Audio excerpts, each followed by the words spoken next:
Boa tarde. Vamos dar início a mais um episódio dos debates Remira-Bet, com o tema Efeitos da Pandemia sobre o Trabalho na América Latina. E para esse nosso evento, convidamos 3 pessoas de 3 países diferentes que poderão nos dar uma ideia breve, mas uma ideia sobre o que está acontecendo na Argentina, no México e no Brasil, com relação aos efeitos, às consequências da pandemia sobre o mundo do trabalho. A ordem do nosso cartaz é o Otávio, mas o Otávio cedeu o início para a Cecília, então nós vamos começar com a Cecília. Pode ser, Cecília? Bueno, pensé que iba a comenzar, pero bueno, por la A también Argentina. Só um minuto. Es una buena idea. Bien, voy a preparar. Fazer uma pequena apresentação da Cecília, rapidamente. A Cecília Senen é doutora em Estudos Sociais pela UNAM, do México, investigadora do CONICET e professora da Universidade de Buenos Aires. Foi diretora de investigação da Claxo durante um período, representante da LAST e autora de vários artigos sobre o mundo do trabalho na Argentina, mas também em comparação com outros países e com projetos na América Latina. Então, é uma satisfação muito grande poder ouvir a Cecília, e então eu passo, portanto, a palavra a ela por os próximos 20 minutos. Bien. Muchas gracias, José Ricardo. Buenas tardes para todos. Agradezco muchísimo esta invitación y es un placer compartir con ustedes esta parte de la tarde aquí. Les quería decir que voy a presentar un PowerPoint, son 20 slides. De todas maneras, en algunas me voy a detener más, en otras digamos que las voy a pasar rápido. Voy a poner entonces la presentación. Tengo que poner toda la pantalla. A ver. Bien. Y estoy viendo cómo pongo la presentación.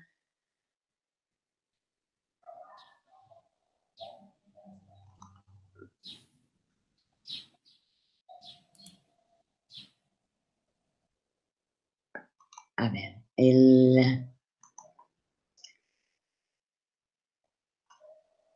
discúlpeme, estoy tratando de entrar a ver qué tengo que presentar ahora. Tengo que poner, estoy viendo la opción.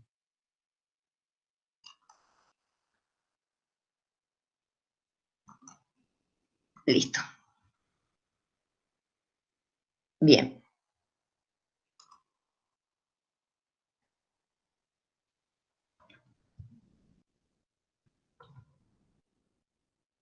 Bueno, acá tenemos entonces el título de la presentación. Voy a trabajar sobre políticas laborales específicamente y tomar algunos ejemplos de cómo se posicionaron los sindicatos o qué estrategias tuvieron. Básicamente me manejé con los 3 ejes que nos dio José Ricardo para organizar esta presentación, que es hacer énfasis en algunas consecuencias de la pandemia y ver algunos resultados estadísticos, así como lo que nos dijo que pensáramos en lo que son las perspectivas de resistencia. En este sentido, yo seleccioné algunos casos que son pocos, porque realmente había muchos ejemplos para poder compartir, pero de lo que es el conflicto laboral. O sea, no otro tipo de conflictos que también han estado muy presentes en esta coyuntura. Entonces, los objetivos están organizados en términos de analizar el impacto en el empleo y las políticas laborales implementadas por el gobierno, así como algunos casos de respuesta sindical.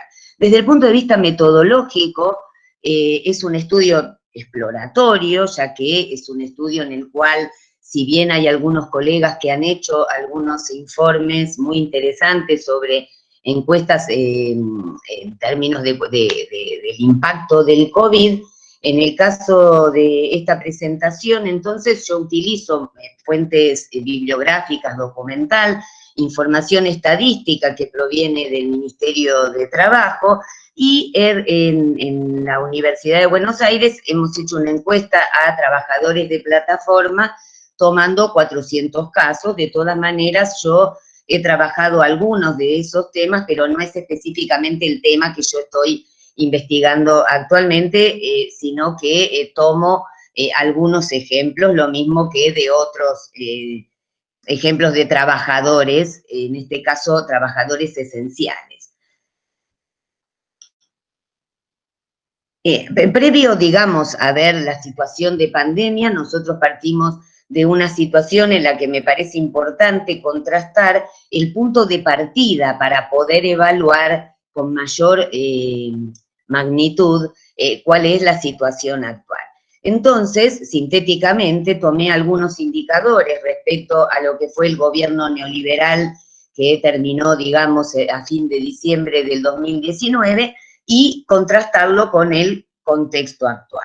Principalmente tiene que ver con que es un gobierno, digamos, de orientación liberal, y ahora, digamos, estamos con un gobierno de corte intervencionista o de, bueno, de centro-izquierda también, más allá que pueden muchos no considerar esa característica. También la alianza, ¿cuál es la alianza de clases o de actores en las cuales cada grupo, digamos, gubernamental? O sea, tenemos una alianza durante el neoliberalismo con empresarios concentrados de la economía, y también ahora una alianza con sectores medios, sindicatos, movimientos sociales, en la cual existen también, o sea, es un gobierno donde también, digamos, es muy dialoguista, mantiene vínculos también con grupos del sector empresario, pero tiene una orientación diferente.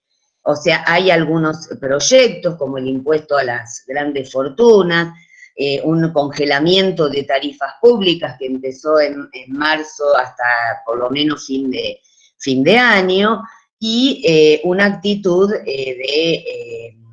digamos, de mayor protección hacia trabajadores y asalariados. Entonces, acá tenemos un poco la síntesis de estos dos contrastes, y como para tener en cuenta, les decía que también los indicadores económicos regresivos del gobierno, digamos, con los que inicia el gobierno Alberto Fernández en la Argentina, también van a impactar la situación de la crisis que se deriva a partir de la pandemia.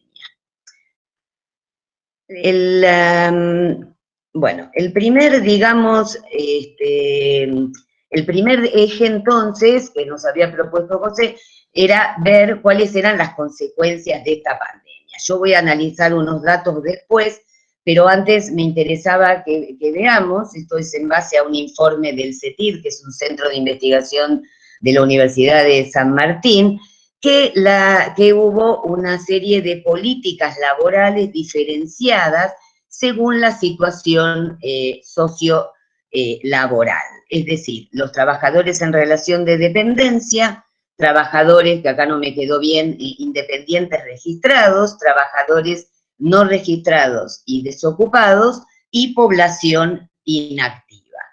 Entonces, en función de esa desagregación de categorías, tenemos diferentes medidas del gobierno, entre las cuales las más importantes, o sea, estas medidas son medidas que se van dictando a partir de que se declara el aislamiento social preventivo obligatorio y la cuarentena obligatoria. Esa cuarentena obligatoria duró bastante, digamos, por lo menos 2 meses, pero luego empezaron a abrirse actividades y también es diferente la ciudad de Buenos Aires que en el interior de Buenos Aires y en zonas rurales, por ejemplo, donde la pandemia no tuvo tanta agresividad y alcance. Bien, de acá, digamos, hay dos aspectos muy importantes. Uno es lo que se llama asistencia de emergencia al trabajo y producción, que es un subsidio en el cual se le entrega a los sectores empresariales para que puedan pagar el 50% del sueldo. Bueno, esto es discutido, ¿no? Por algunos, porque hay actores empresarios de muchos recursos en los cuales quieren, digamos, aceptar y además quieren conseguir este subsidio de parte del Estado. Otro muy importante es el IFE, el Ingreso Familiar de Emergencia, porque este IFE se entregó para 9 millones, tuvo un alcance de 9 millones de personas en las cuales habían quedado fuera del sistema de trabajo, o sea, desocupados, tanto trabajadores cuentapropistas como trabajadores asalariados que no estaban registrados. Bien, estos serían como los dos más importantes, ¿no? O sea, el que abarca a los empresas, a los que están asalariados registrados, es decir, que trabajan en una empresa, y los de el IFE, porque incluye a trabajadores de casas particulares, que fue un sector, por ejemplo, que con la cuarentena obligatoria también perdió muchísimo, ya es un sector de alto nivel de precariedad y no registro, entonces con esto incrementó esa estadística. Después, entonces, acá tenemos lo que recién les decía, para los independientes registrados, que son personas que entonces hacen una contribución tanto por sus obra social o jubilaciones, y el IFE, que es este financiamiento que se les da en forma permanente, ahora se está discutiendo también si se modifica la característica. Y el otro también este IFE para los que son no registrados y también desocupados. En el caso de los jubilados, tenemos un bono extraordinario de la población inactiva. Bien, entonces, desde el punto de vista estadístico, que esto era una de las, José nos dijo que presentáramos 3 tabelas, yo presento 2, pero de todas maneras les quería mostrar, estos son datos también del CETID en base al INDEC, también son datos de otro centro que se llama Cifra, también de la CTA. En este caso, lo que tenemos principalmente como el dato de mayor impacto es el de la caída de la tasa de actividad. Esta caída de la tasa de actividad, que es aproximadamente 3 millones de personas, es la que justamente personas que entonces quedan como inactivas porque dejan de buscar trabajo, y una explicación de este fenómeno tiene que ver justamente con la cuarentena obligatoria. Es decir, que muchas personas perdieron su trabajo porque no pudieron salir a buscar trabajo. Bueno, eso sería como el dato más impresionante en términos de comparar el segundo trimestre, o sea, es una comparación interanual, porque se compara el segundo trimestre del 2019 con el segundo trimestre del 2020, que es entonces el que llega hasta el mes de junio. O sea que ahora, digamos, tendríamos en unos tiempo, en unas semanas, tendríamos el tercer trimestre. Respecto de entonces, del dato, digamos, más significativo, es el de la caída de la tasa de actividad. La tasa de desocupación entonces pierde 2,5 millones de personas, pero digamos que también está consideradas personas que siguen buscando trabajo, o sea que quedaron buscando trabajo. En realidad el aspecto, digamos, bueno, es complejo, que más impacta de los que, digamos, más sufren la pandemia, son los trabajadores cuentapropistas y los trabajadores asalariados no registrados, porque tienen, digamos, cortada toda posibilidad de poder salir a buscar trabajo.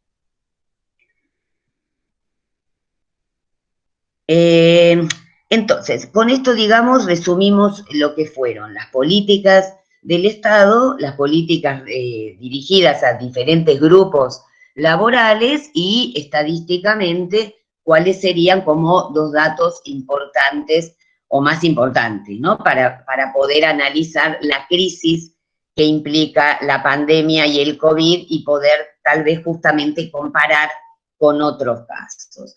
Acá, en lo que es la perspectiva de resistencia, también según lo que nos propuso José, tenemos como si dos periodos importantes, es decir, después les voy a mostrar entonces otro cuadro que también tomé, pero lo que y antes de ir a los casos particulares, tenemos estrategias sindicales de tipo defensiva, ¿no? Con suspensiones pagas. Sería como una síntesis de los dos periodos, y en el cual hay muchísima actividad sindical, es decir, hay realmente muy, muy destacado o sea, como que son en diferentes estrategias, ¿no? Movilizaciones, bloqueos, diferentes tipos de movilizaciones, bastante pocas, sobre todo cuando está la cuarentena, pero diferentes manifestaciones, inclusive manifestaciones en la puerta de los lugares de trabajo, mucho respetando las distancias. Tenemos entonces diferentes iniciativas que provienen de los sindicatos, muchas veces de los sindicatos que no son necesariamente los sindicatos de la CGT oficial, sino sindicatos que están dentro de otra corriente alternativa que se llama Corriente Federal, o también de sindicatos de base o sindicatos fuera, digamos, que no tienen el reconocimiento oficial. Entonces, hay inclusive una ley de teletrabajo que se firmó. Esta ley de teletrabajo incluye a trabajadores que por la cuarentena tienen que tienen que trabajar en la modalidad home office, pero no son los trabajadores esenciales, que son los que vamos a ver ahora.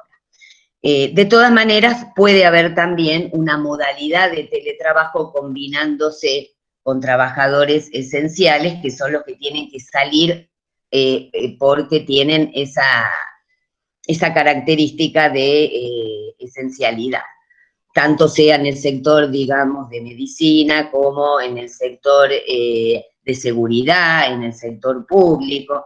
Entonces, acá hay una síntesis de lo que podrían ser, no sé, digamos, llamado perspectiva de resistencia, que sería todo el posicionamiento de estos actores. Y después un tema que no es menor, tiene que ver con la ofensiva empresaria. Así como digamos, la pandemia también trajo como mucho reclamo del lado empresarial de querer participar, digamos, del pago del gobierno a un 50% de los salarios, también hubo mucho del sector empresario que ocultó o que no participó de, por ejemplo, entregar materiales de protección a los trabajadores. En este aspecto hay muchas denuncias y sobre todo, por ejemplo, un caso que estudió una investigadora que se llama Victoria Basualdo, sobre el ingenio Ledesma, donde hubo exposición al COVID de trabajadores de más de 60 años y también muertos, o sea, muchos trabajadores que murieron por el COVID.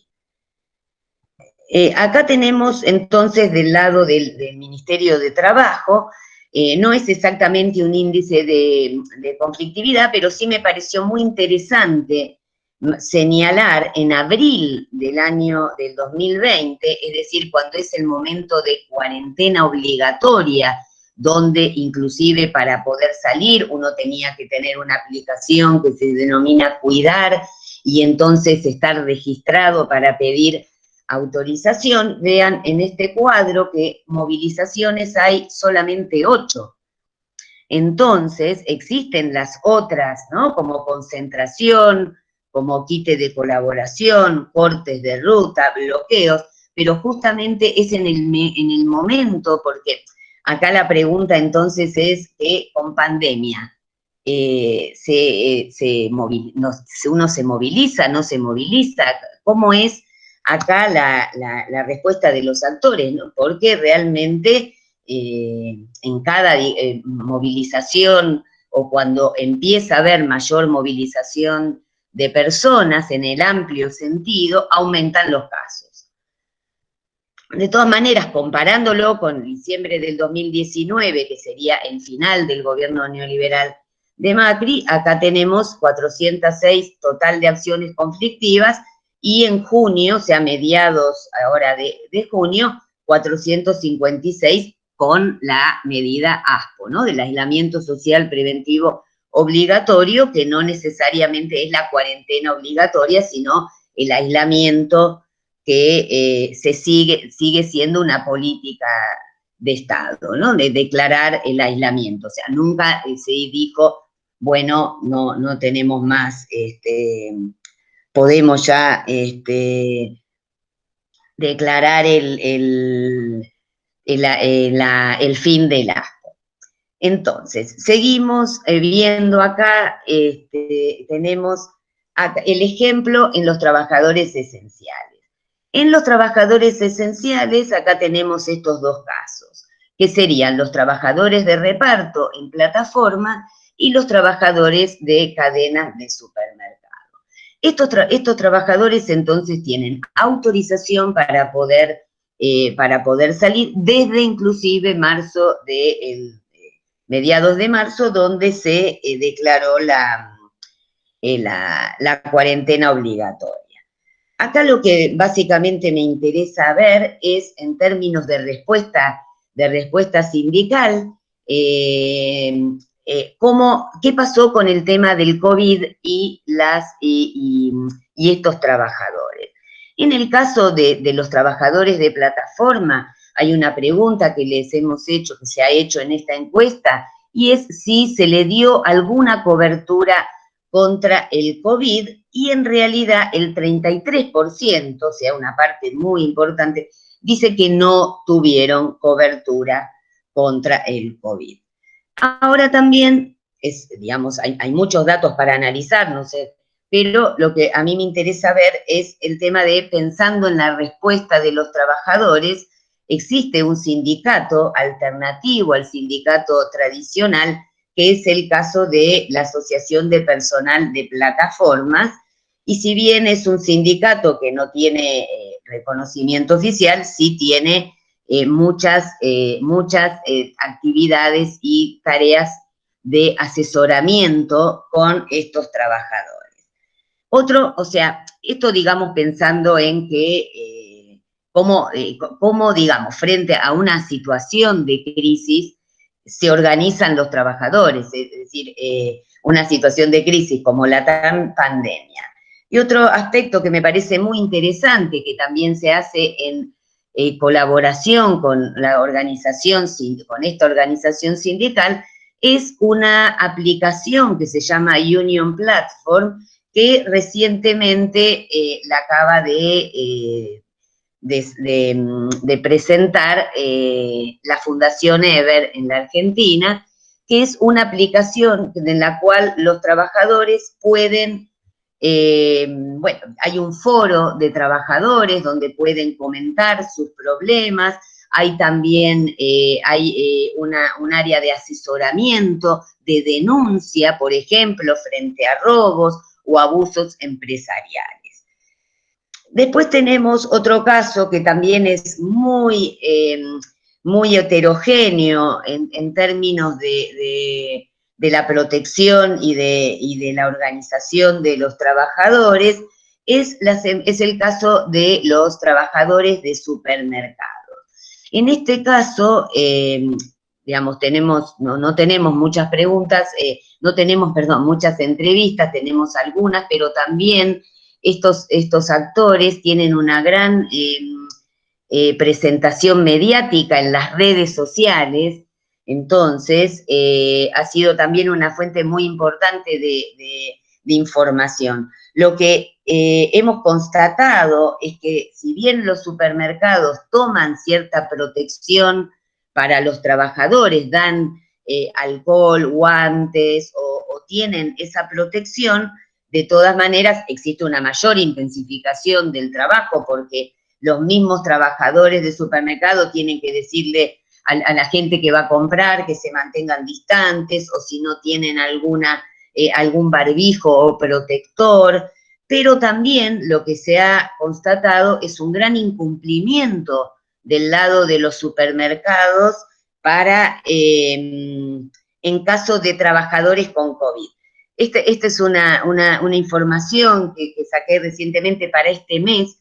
Coto, que es una empresa de capital nacional, Carrefour, con 129 casos, y hay una enorme crítica de parte de los trabajadores o delegados o trabajadores que están organizados, justamente en decir esto que les comentaba, les decía de que no hay cierre de locales, o sea que en muchos locales hay una gran resistencia de parte de los encargados de locales o de los principales responsables para cerrar el establecimiento por lo menos los 14 días que deberían cerrar. Esta es una organización también de trabajadores de supermercados. Ellos tienen representación en diferentes medios de prensa sindical y también en las redes sociales, o sea, en Twitter. Yo los contraté con Lucía Bachoet, los contratamos por Twitter. Y ellos entonces han representado, bueno, acá digamos a estos trabajadores, sintéticamente los trabajadores de supermercado entonces tienen protección, pero no tienen, muchas veces no toman no toman, digamos, rápidamente el cierre de la planta. Y en el caso de los trabajadores de plataforma hay elementos, pero en general es el trabajador el que tiene que comprarse los elementos de protección contra el COVID.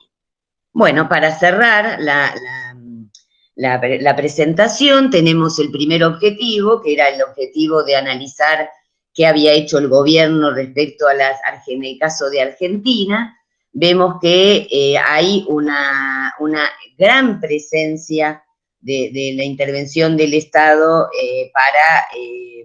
para proteger a los trabajadores, si bien es insuficiente, porque también había, digamos, partimos de una situación de alta informalidad que se agravó en los últimos años.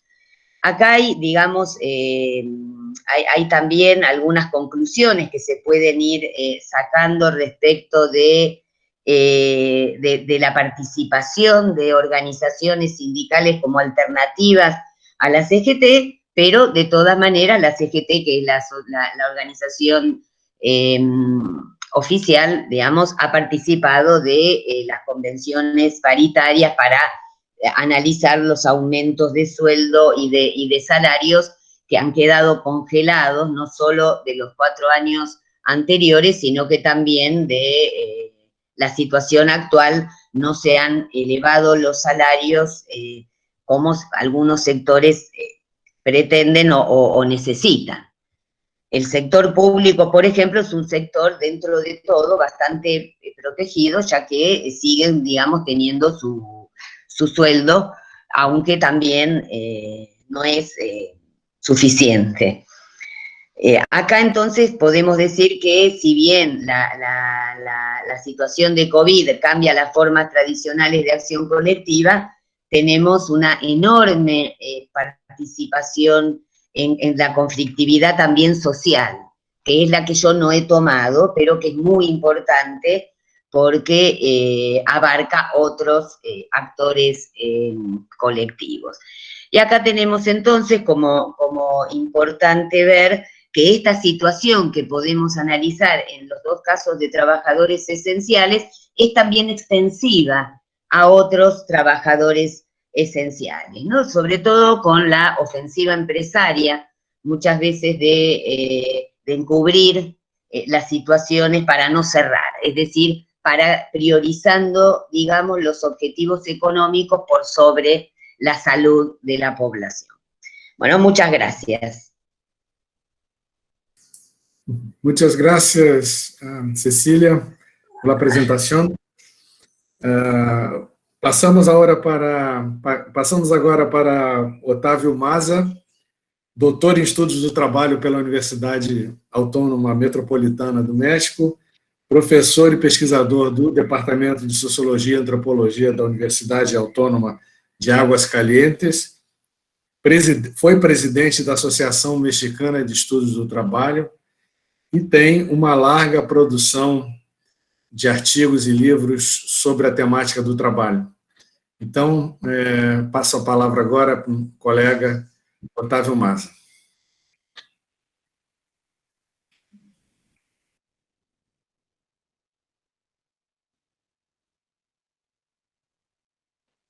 Pronto. Muito obrigado, José Roberto, a meus amigos pelo convite. Estou tentando poner meus slides. Eu acho que já é pronto. Yo voy a hablar de los efectos del COVID en el mercado de trabajo mexicano. Voy a tratar de ser lo más rápido posible para cumplir con el tiempo. Son muchos datos y mucho lo que hay que discutir.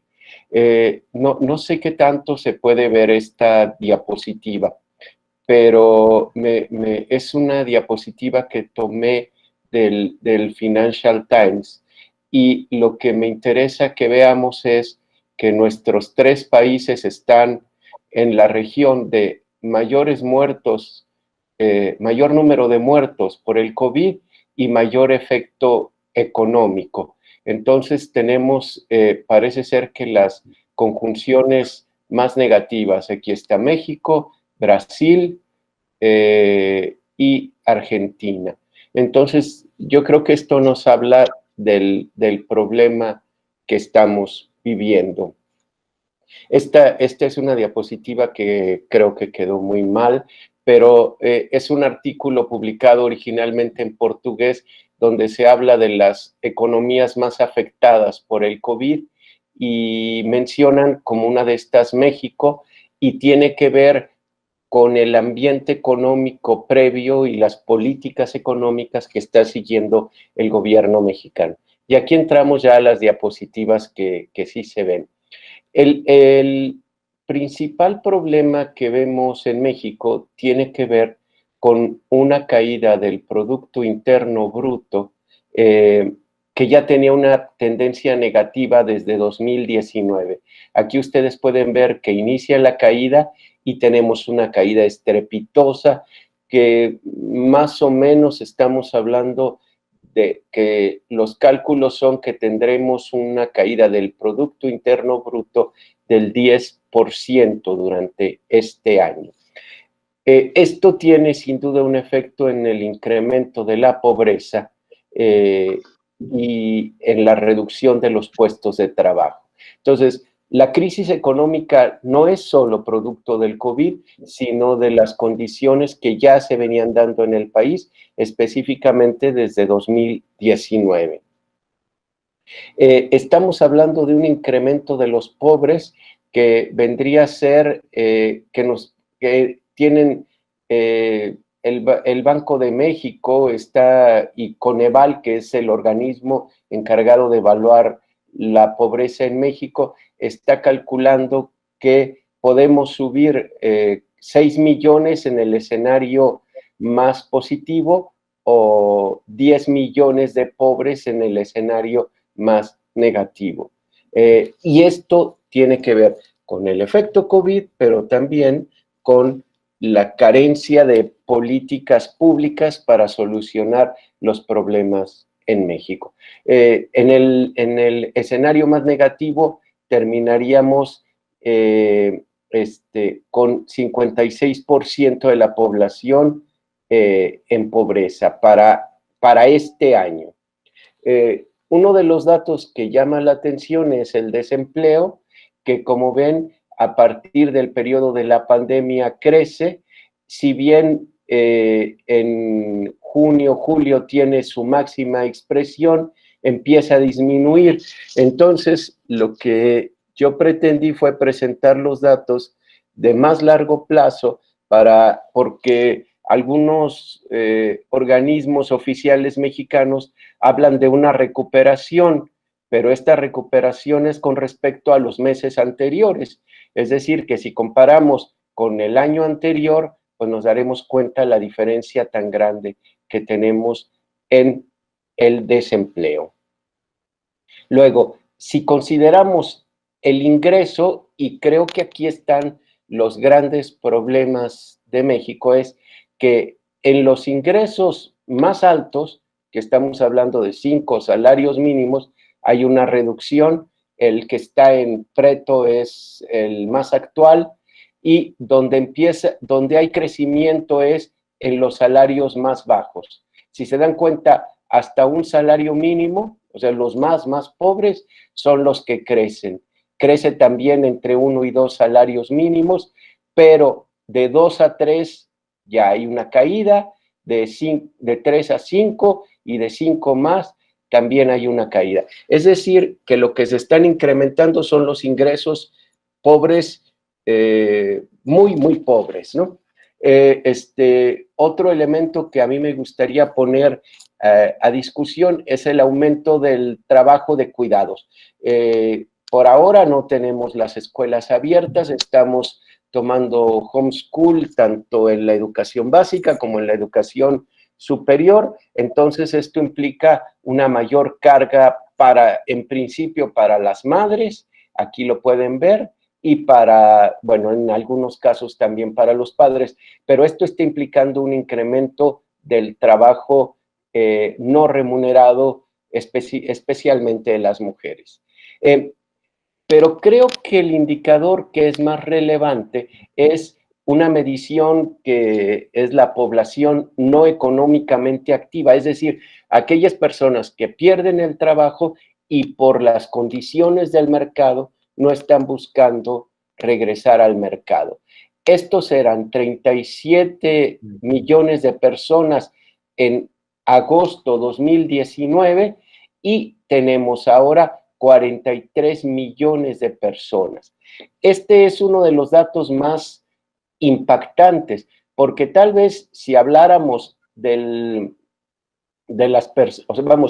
una reducción en el desempleo, no es tan grave como este desplazamiento de mano de obra que ya no está buscando trabajo activamente. Entonces, hay un incremento de las personas que están buscando trabajo, y bueno, aquí estamos viendo el tamaño de la fuerza de trabajo, población no económicamente activa disponible para trabajar, se va reduciendo porque justamente no hay forma de ingresar al mercado de trabajo. Esto, como se podrá suponer, está implicando un incremento de la pobreza y una reducción de los ingresos en las familias. Y luego estoy pasando al indicador que construimos con nuestro equipo. Supuse que la gráfica no iba a ser muy clara, entonces a muchos de ustedes hace unas semanas les enviamos un cuestionario para pedirles que nos ayudaran a clasificar diferentes factores para entender el impacto de la pandemia en el mercado de trabajo. Y con la ayuda de este cuestionario establecimos una ponderación que nos permitió captar después con los datos mexicanos para ver qué grupo era más afectado. En la siguiente diapositiva ustedes pueden ver con detalle. Sin duda son más afectadas las mujeres que los hombres. Aquí pueden ver la diferencia en esta diapositiva. Pero según lo que analizamos con nuestras colegas estadísticas, la diferencia aquí no parece tan grande. Pero en cuanto empezamos a ver, por ejemplo, a nivel educativo, en los niveles más básicos está el segmento más afectado por la crisis actual. ¿Esto qué quiere decir? Las personas con menor nivel educativo son las que están siendo centralmente afectadas. Está también más afectado el nivel de lo que serían los adultos jóvenes que ingresan al mercado de trabajo. Esto es llamativo porque, bueno, está generando una afectación en los grupos que tradicionalmente eran más vulnerables. Y aquí también, el grupo que salió primero del mercado de trabajo en este periodo fue el que tenía entre 1 y 2 salarios mínimos. Y sin duda, el más afectado fue el mercado informal. Una característica que estamos viendo de lo que sucede en México tiene que ver con que en el primer momento de digamos, este periodo que le llamamos la cuarentena, hubo una pérdida de 4 millones de empleos informales y 2 millones de empleos formales. Lo que se está recuperando más rápido es el empleo informal. Entonces, esto se está traduciendo en un incremento de la informalidad en el mercado de trabajo mexicano. Si quisiéramos apuntar algunas conclusiones, esto es solamente ya comparando agosto del 2020 con julio, no, aquí hay un error, es agosto del 2019 con julio del 2000, no, cierto, perdonen, es un mes nada más, entre 2020, agosto y julio.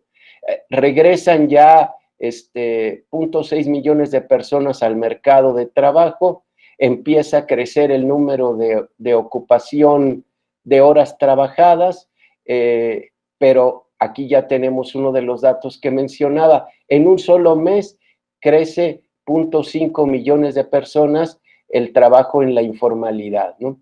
Crece en casi 1 millón de personas el trabajo con menos de un salario mínimo, que es un ingreso que ni siquiera pudiéramos llamar de subsistencia. También crece el trabajo en los micronegocios.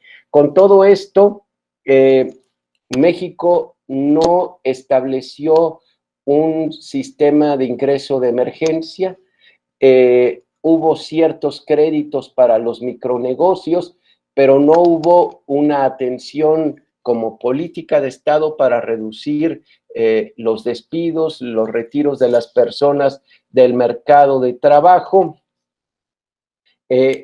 Incluso desde esta perspectiva, uno de los problemas más grandes que tuvimos fue la ausencia de información clara. A la fecha no se tiene certeza del número de infectados, del número de muertos. La política de salud estuvo ubicada principalmente en que hubiera camas de hospital disponibles. Entonces, lo que hacían los hospitales era impedir el ingreso de los enfermos al hospital y las muertes al final fueron en las casas de las personas. Nunca hubo una política clara del uso de la máscara, del cubrebocas, y bueno, quizá una de las críticas más fuertes que se puede hacer a la política del Estado mexicano fue la carencia de un mensaje claro con el uso del cubreboca. Al principio, en el inicio de la pandemia, se cerró la economía con efectos devastadores en el empobrecimiento de las familias. Me gustaría referir, por ejemplo, un dato de una encuesta que a mi gusto ha sido de las más serias, que nos dice que solo el 5% de la población recibió apoyo del gobierno y que solo el 30% de las familias reporta tener o percibir seguridad alimentaria. Es decir, 70% de la población considera que la alimentación para el hogar está en riesgo. Creo que me fui más rápido de lo que yo esperaba, pero así podemos dar tiempo a dialogar. Les agradezco su atención y gustaría mucho de que pudiéramos tener preguntas. Gracias. Muchas gracias, Otávio. Passamos agora para o professor Roberto Vera de Oliveira, doutor em Sociologia pela Universidade de São Paulo, professor da Universidade Federal da Paraíba, Departamento de Ciências Sociais e Pós-Graduação, autor de vários artigos, vários livros, editor de revistas e secretário da ABET durante um determinado período. Então, Roberto, além de tudo, é um dos fundadores da Remir Trabalho, e é uma satisfação vê-lo novamente aqui entre nós, fazendo a apresentação sobre esse tema no Brasil. Então, Roberto, com a palavra. Obrigado, boa tarde, para todas e todos. Satisfação também estar aqui, participando dessa mesa da Remir, da ABET, desse seminário. Parabenizar a Zé Ricardo aí pela organização da mesa, saudar os nossos colegas aí, a Cecília e Otávio, e todos os participantes aí da Remir, da ABET, todo o público que está presente. Nosso papel aqui é de tentar trazer elementos para pensar um pouco os efeitos da pandemia sobre o trabalho na América Latina, especificamente no caso do Brasil.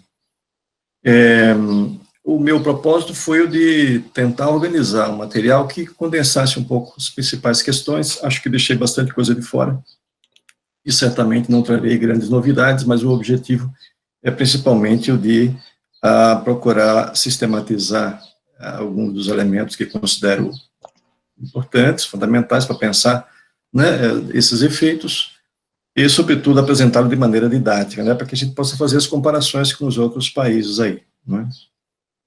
Primeira consideração a fazer, vou começar com várias considerações gerais de contexto. A primeira é de que, no caso do Brasil especificamente, nós temos uma situação bastante especial, que é uma convergência de vários tipos de crises aí, Nós já vimos com uma crise econômica, associada a uma crise política, provavelmente, digamos, a crise política até antecedeu a crise econômica, de certo sentido, de certo modo, isso só vem desde 2015, se agravou em 2016, tem uma crise institucional que se estabeleceu também, que ora se intensifica, ora que, digamos, suaviza-se de alguma maneira, e é nesse contexto que chega esse fator exógeno que, digamos, potencializa, agrava, interage, e dessa maneira, produz um cenário, diferente, que é a crise sanitária, e tudo mais. Bom, eu acho que, assim, para pensar um pouco, o desenho geral que eu propus aqui, para a gente pensar, e considerar aqui alguns aspectos em termos dos efeitos, pensando em termos dos efeitos da pandemia sobre o trabalho, especificamente, eu penso que pelo menos 3 aspectos eram importantes de considerar. Primeiro, que nós, no caso do Brasil, vivemos contextos diferenciados no último período. Contextos muito rapidamente mudando, com uma rapidez muito grande, né, e produzindo efeitos bastante importantes sobre o tema do trabalho, né? Então, nós tivemos, né, nesse período de 2003 a 2014, 2015, né, governo Lula-Dilma, na sequência o governo Temer, que seguiu o governo Bolsonaro, né, de 2016, né, até agora. Veio a pandemia em 2020 e haverá a pós-pandemia, né, que se sugere como um contexto diferenciado do da pandemia, né? Então é preciso, na minha opinião, considerar esses contextos diferenciados. Em segundo lugar, eu também acho que é muito importante que a gente considere que tem pelo menos 3 processos, né, que vêm incidindo de maneira muito importante sobre o tema do trabalho, sobre as condições de trabalho, sobre as relações de trabalho, sobre a situação, né, o contexto no qual o trabalho se insere no Brasil, né? Um mais antigo, que é esse dos processos de flexibilização das relações de trabalho, né, que já vem dos anos 80, dos anos 90, né, que ora, digamos, se intensifica, ora, digamos, né, suaviza-se de alguma maneira, mas nunca deixou de estar presente, como vários estudos, né, demonstraram mesmo naquele período do governo Lula e Dilma, né? Tem a ver com as inovações tecnológicas, mas, sobretudo, também com as inovações no campo da gestão, né, das formas de gestão, né, do trabalho e da produção. E, em paralelo a isso, mas evidentemente com bastante, né, digamos, interação, né, com esses processos, né, há todo um conjunto de medidas, de orientações, de políticas, etc., no sentido da regulação das relações do trabalho no país, né? E no caso, né, mais recentemente, nós tivemos, com a crise, uma deterioração bastante acentuada, né, nos indicadores de emprego e de renda, no caso brasileiro, né? Ou seja, tudo isso, né, são processos que que estabelecem sinergia uns com os outros e potencializam-se, né, agravando as condições. A direção é a mesma, né? Processo de precarização das relações de trabalho. E um terceiro aspecto, queria também chamar a atenção, se refere às dimensões que a gente está considerando aqui, que é a proposta que foi, né, colocada pelo Zé Ricardo para a gente pensar, ou seja, pensar em termos dos indicadores, do mercado de trabalho, pensar em termos da perspectiva de ação do governo, pensar em termos de perspectiva de resistência, né? Então, seguindo aqui, desde 2016, é importante que se diga, nós estamos passando por um processo profundo de mudanças, né? Tem uma guinada política, uma orientação econômica e política bastante, né, que reorienta bastante. Eu acho que, né, tem como pano de fundo essa ruptura do pacto social, expressa na Constituição de 88, né? Há um completo desmonte, né, daquele pacto, aquilo que estabeleceu os horizontes, os pilares, as regras, as condições, né, para a ação política e a organização, né, da ação na sociedade brasileira, né, uma reorientação, né, do Estado, né, dos agentes do Estado, não só do governo, mas, né, dos agentes do Estado em geral, em favor do mercado. Isso fica claro nas decisões, por exemplo, do Supremo Tribunal, da Justiça, do Parlamento, além do governo, evidentemente, e que caminha no sentido, segundo o que nós estamos, ponto de vista que nós estamos observando, no sentido de estabelecer medidas políticas antissociais. Bom, com isso se instalou, no caso brasileiro, né, um processo, um contexto de retrocessos em geral, retrocessos sociais, regressão em termos de valores, autoritarismo social, crise da democracia, ultraliberalismo, né? Então, tudo isso, né, vai girando e conformando uma situação bastante regressiva. Do ponto de vista do trabalho, né, as principais mudanças que aconteceram, né, mais recentemente, desde do governo Temer até agora, é a lei da terceirização, de 2017, liberaliza, né, a terceirização para atividades não só meio como atividades fins, a reforma trabalhista, né, que é essa mudança que, né, temos estudado e, enfim, que mudou tantas coisas, tantos aspectos, né, em geral, digamos, né, precarizando, retirando direitos, né, desorganizando o sistema público de proteção social, né, a mini-reforma trabalhista, né, que veio com a Declaração de Direitos de Liberdade Econômica, o Programa Verde e Amarelo, né, que entrou e saiu de cena, mas a sua sombra, digamos, paira sobre, né, o ambiente, continua presente e, né, associado aí também à reforma trabalhista, e agora vem né, um anúncio de uma ameaça de uma nova reforma trabalhista, ou seja, a agenda continua. Né? Em geral, digamos, o objetivo dessas mudanças, né, no contexto da agenda da desregulamentação, é retirar direitos individuais, é substituir os instrumentos de regulação pública por instrumentos privados, enfraquecer instituições públicas de proteção social, do sindicalismo ao Ministério Público, ao Ministério Público do Trabalho, e, em vez, a Justiça do Trabalho, em vez, né, de focar na proteção do trabalhador, né, esse sistema de proteção social, né, o objetivo passa a ser a de dar garantias, né, aos empregadores contra os riscos, os custos do trabalho, os riscos legais e ações de resistência dos trabalhadores. Né.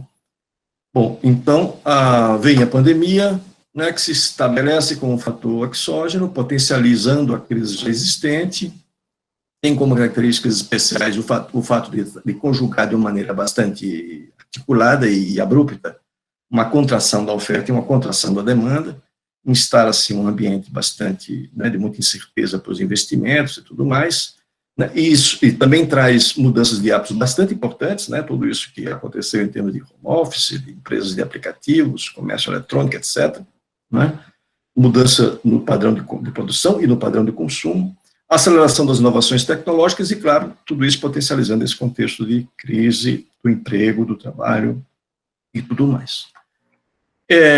No que se refere particularmente às ocupações, eu trouxe aqui dois gráficos, né, para sintetizar um pouco essa situação, ou seja, em termos, ou melhor, aqui ainda, desculpe, são os indicadores econômicos, né?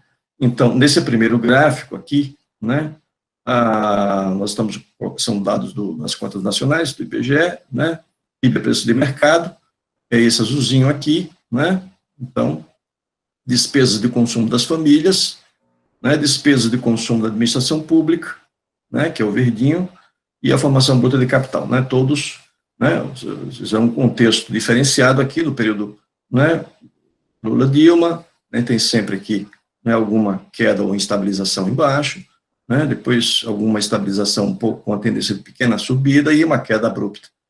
Né, esse é mais ou menos o contexto em geral, o comportamento em geral dos indicadores. Aqui se refere digamos, ao volume trimestral, né, da atividade econômica por setor, né, e nós vamos ter aqui o caso da agropecuária, que se manteve, né, crescendo, e inclusive nesse período, né, essa diferença, isso aqui é o percentual, né, de crescimento. O Roberto interrompeu, Roberto. Oi? Roberto? Oi? Roberto? Desculpe. Zé, foi só para você que interrompeu, tá tudo bem. Oi? Roberto? Continua? Acho que o Zé Ricardo não está vendo, né? Isso, o Zé Ricardo que não está vendo, pode continuar. Posso continuar? Tá certo. Alguém avisa para ele, então, por favor. Eu estava aqui, só um minutinho. Roberto tem que retomar. Alguém avisa para o Zé Ricardo, por favor? Bom, estava falando do caso da agropecuária, né, que tem uma situação completamente diferente do caso da indústria, do serviço da indústria, né, que primeiro tem uma tendência de uma certa queda, principalmente no caso da indústria, né, e essa aqui é a contração que vai haver, né, que aconteceu na comparação entre o segundo o segundo trimestre de 2020 e o segundo trimestre de 2019, né, particularmente aqui. Né. Bom, os pequenos negócios, aí vale a pena também destacar isso, na pesquisa que o Sebrae fez, tem feito, né, tem 7 já surveys que foram aplicados recentemente, nos últimos 7 meses, com os pequenos negócios, né, ou seja, os MEI, microempresa, né, micro e as empresas de pequeno porte, acusaram uma queda no faturamento em março, esses pequenos negócios, de 64% em média, em março, né, em relação ao que eles consideram como faturamento normal da empresa. Em abril, essa queda foi de 70%, segundo a avaliação deles, né, e isso depois foi crescendo um pouco, etc., até chegar em 40% em agosto, ou seja, é dramático, né, por causa das pequenas e médias empresas, pequenos pequenas empresas, que, por sua vez, têm um potencial de emprego bastante importante. As medidas tomadas pelo governo foram de duas ordens, principalmente aquelas referidas aos trabalhadores formais e outras orientadas para os trabalhadores informais. No caso dos trabalhadores formais, com o objetivo de conter o desemprego, mas com a subtração de renda e direitos, e no caso dos trabalhadores informais, com o objetivo de propiciar ajuda, né, emergencial.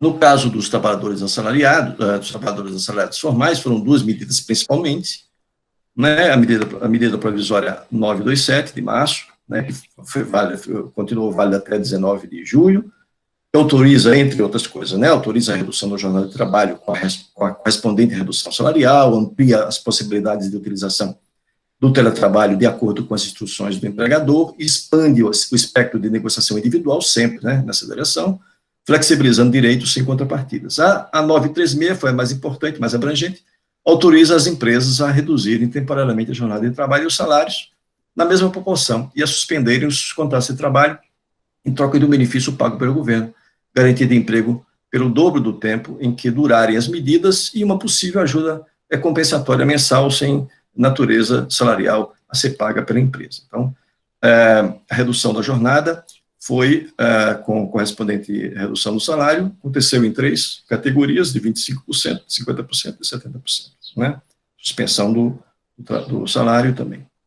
Características destacadas das medidas: comprime a renda dos trabalhadores, direitos, expõe os trabalhadores a acordos individuais, enfraquecendo ainda mais a mediação sindical e negociação coletiva, ampliam os poderes discricionários, né, dos empregadores, não exigem compensação dos empregadores e favorece a estratégia em curso de desregulamentação e flexibilização das relações de trabalho.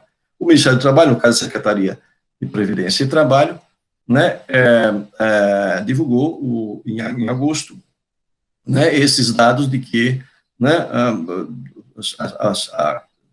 foram mais de 7 milhões de acordos de suspensão, mais de 2,3, né, de redução de 25%, quase 3 milhões de 50% e mais de 3,5 milhões, ou seja, o que deu mais de 15 milhões aqui de acordos, né, 16 milhões de acordos.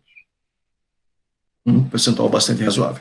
Os trabalhadores informais, para os trabalhadores informais, né, foi aprovada a lei do auxílio emergencial em 3 de abril, né, por decisão do Congresso, no caso aqui foi uma decisão congressual, inclusive a contragosto do governo, né, que foi válida por 30 dias, né, e foi prorrogada por mais 60 dias, né, válida por 60 dias, tendo sido prorrogada pelo Congresso Nacional por mais 60 dias, né, e agora estendida pelo governo federal até dezembro, sendo que pela metade do benefício, né, R$600 era o benefício, algo como 57,4% do salário mínimo de então, as mulheres com filho recebendo, né, o dobro disto, né, para cada família beneficiada, a concessão do auxílio foi limitada a 2 membros, né, com o fim das 5 parcelas, mensagem do governo estendeu o benefício até dezembro, etc., pela metade.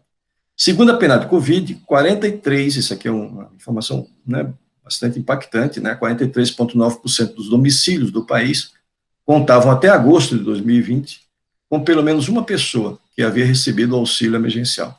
Na média, o rendimento proveniente do auxílio foi de 901,86% do salário mínimo. Impacto sobre a ocupação, então. Né? Pessoas com 14 anos ou mais de idade, na semana de referência, né, que são 1.000 pessoas, portanto, né, 20 milhões, etc., 160 milhões, né, de pessoas, alguma coisa. Mantendo aqui mais ou menos essa configuração né, dos contextos, é possível observar que no caso aqui do total de pessoas com 14 anos e mais de idade, continua, né, sua trajetória de crescimento. Então, cada vez, né, entrando gente né, digamos, nessa condição de população em idade ativa. Né. Nesse período, ou seja, aqui contrastando o segundo trimestre de 2020 com o segundo trimestre de 2019, houve um crescimento de 1,8%. Né. Na força de trabalho, especificamente, né, vinha também crescendo, né, manteve-se crescendo, até então, e agora uma queda bastante significativo de menos 9,2%. Né? Fora da força de trabalho, né? Essa linha verde, né? Também teve um crescimento, né? De 20,1%. E ocupados, né? Uma queda de menos 10,7%. Se considerarmos essas três categorias aqui, né, que vão conformar o que se chama de força de trabalho subutilizada, ou seja, né, os desocupados, os subocupados por insuficiência de horas trabalhadas e a força de trabalho potencial, nota-se uma mudança bastante importante. Né? No caso, aqui é preciso considerar que, como observa aqui nessa nota do IBGE, né, a partir do quarto trimestre de 2015, a subutilização da força de trabalho por insuficiência de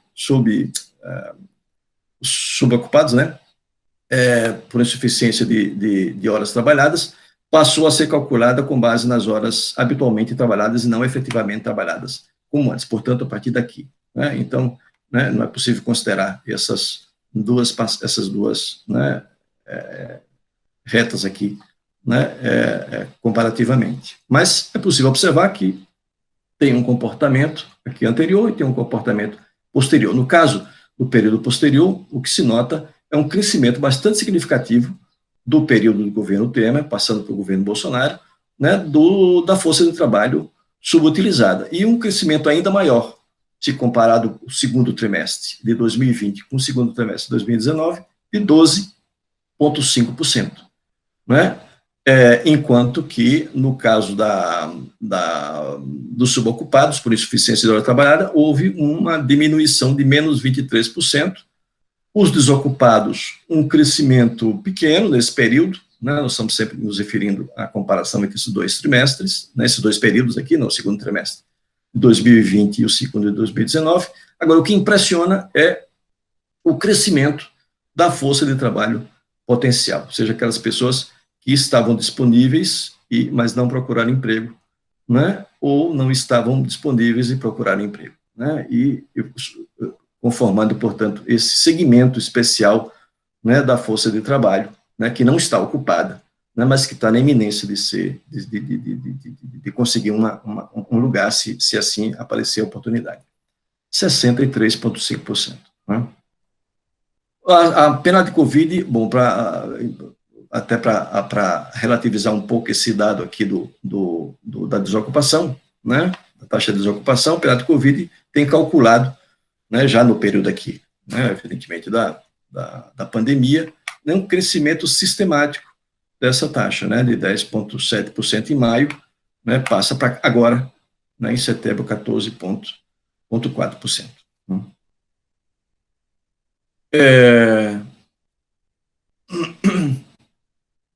Considerando, então, os ocupados, especificamente, nós vamos observar que em destaque estão aqui, evidentemente, os empregados, né, com carteira assinada, exclusive os trabalhadores domésticos, né, que já vinha perdendo, né, ou seja, já vinha numa queda, o número de trabalhadores aqui nessa condição, né, se estabilizou um pouco aqui, né, no período do governo Bolsonaro e caiu, né, em menos 9,2%. Né. Os trabalhadores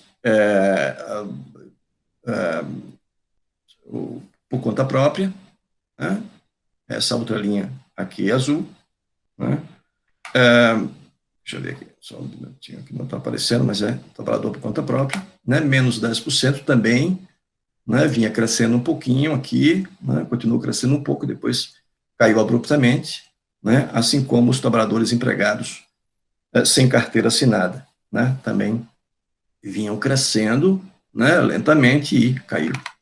Né. De maneira que os trabalhadores informais, naqueles que poderiam ser considerados informais, né, a maior parte dos conta própria e os trabalhadores empregados, né, sem carteira assinada, assim como os trabalhadores públicos sem carteira assinada, todos eles têm, né, crescido, né, de maneira importante. Algumas questões finais aqui, né, para a gente sintetizar um pouco, inclusive, a projeção para frente, né, e colocando aqui isso em termos, evidentemente, de hipóteses, para a gente pensar e discutir. Né. Podemos colocar isso, voltando àquele esquema anterior, né, das dimensões, está no início, ou seja, dos indicadores do mercado de trabalho, na perspectiva de ação do governo, na perspectiva de resistência, que a gente acabou não falando muito. Né. Com relação aos indicadores do mercado de trabalho, eu acho que é possível dizer, né, algumas hipóteses. Né. Com a flexibilização das medidas de isolamento social, que estão acontecendo de maneira tão, né, aberta agora, grandes contingentes de trabalhadores posicionados na força de trabalho potencial, aquele aumento espetacular que a gente viu ali, tenderão a retornar à força de trabalho em algum momento. Né, e agora, digamos, há um apelo para que, né, haja pelo menos um retorno de contingentes importantes desses segmentos.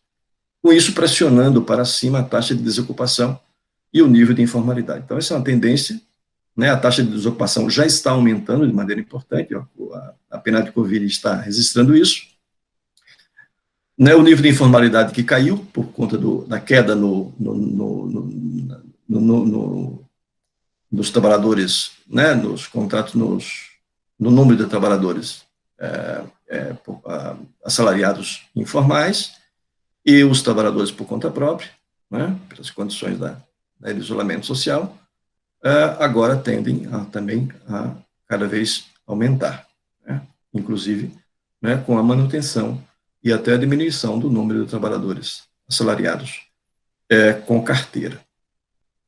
Segundo ponto que a gente poderia destacar é as hipóteses, né, as dificuldades de retomada das atividades dos pequenos negócios, que é uma tendência bastante plausível, ou seja, muitos pequenos negócios, né, foram fechados, né, alguns fechados temporariamente, outros fechados definitivamente, né, então a volta ao trabalho, a volta à atividade não é uma coisa simples, de modo que isso tem um grande potencial, né, melhor, eles que têm um grande potencial de emprego, né, isso tem uma grande capacidade de impactar, né, no sentido do emprego formal e do emprego informal, né, muito provavelmente.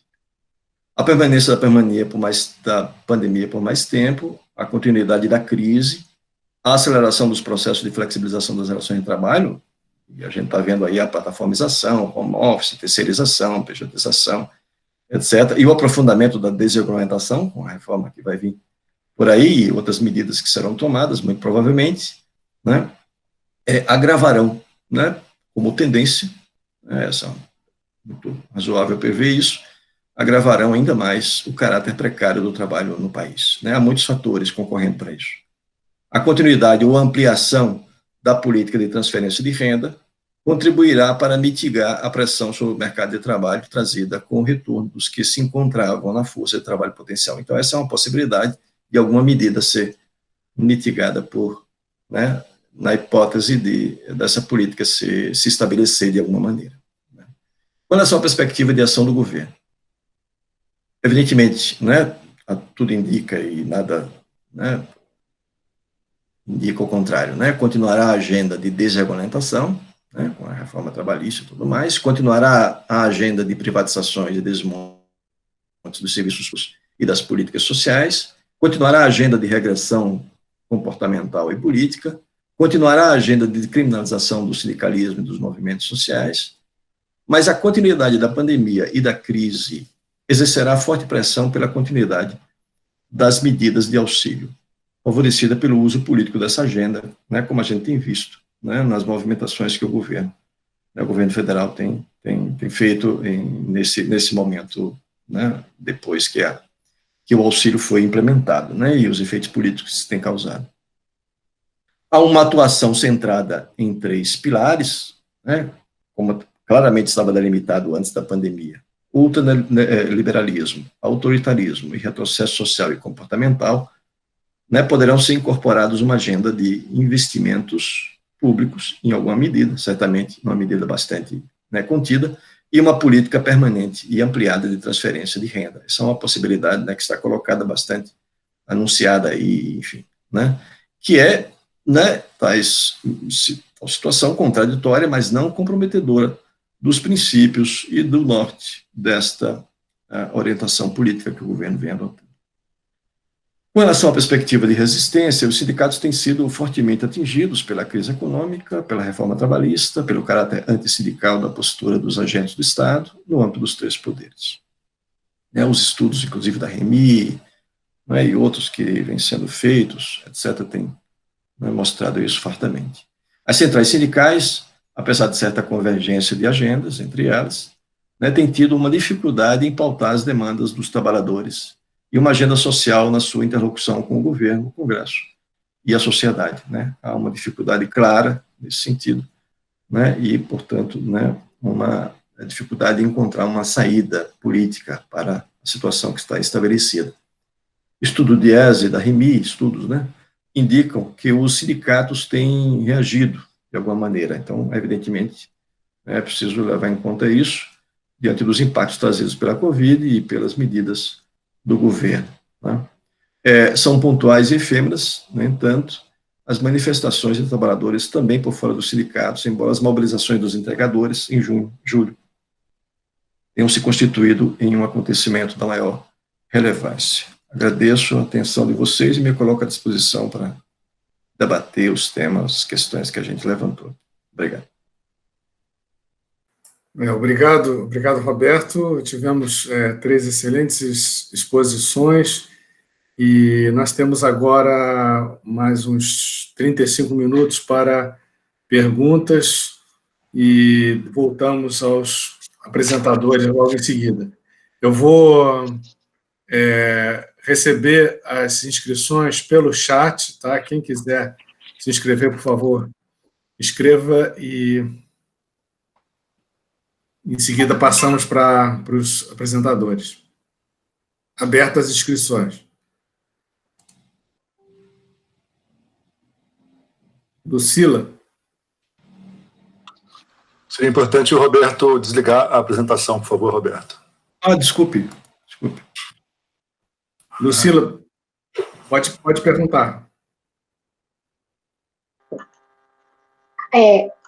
La escribí en el chat, la digo, bueno, la pregunto. Una consulta, bueno, muchas gracias a todos los presentadores. Tenía una consulta para el profesor Roberto Veras.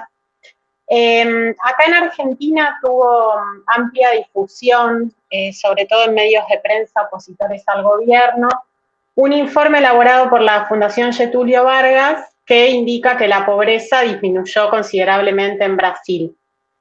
Quería consultarle al profesor sobre ese informe, principalmente qué factores para usted explican que se haya reducido la pobreza, considerando el carácter del gobierno actual en Brasil y el tipo de medidas que están tomando, y puntualmente, tomando en cuenta la presentación que usted hizo, si la política de auxilio emergencial tuvo algún tipo de incidencia y cuál es la evaluación que usted hace a largo plazo. O sea, ¿esta política podrá tener algún alcance más de tipo estructural en la reducción de la pobreza o queda muy limitada a factores coyunturales? O sea, quería saber un poco cuál es el lado B de esta reducción de la pobreza, que es lo que no nos contaron los medios cuando divulgaron. Muchas gracias.